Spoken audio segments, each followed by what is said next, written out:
I want to be a pharmacist because pharmacists are the only source of information for patients to ask about medication use. And medication use is the only way that patients can receive the therapeutic benefits from their treatment. And without it, patients would never receive any benefits.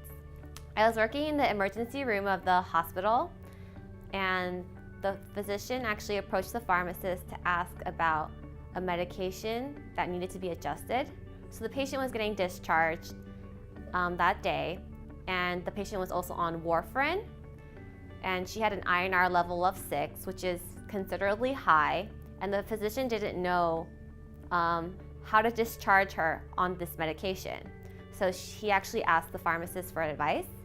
And so what the pharmacist was able to do was to find out what the patient was originally on at home, and he was able to reduce that dosage by 20%, and he was also able to inform the patient to stop warfarin for 2 days before continuing his medication.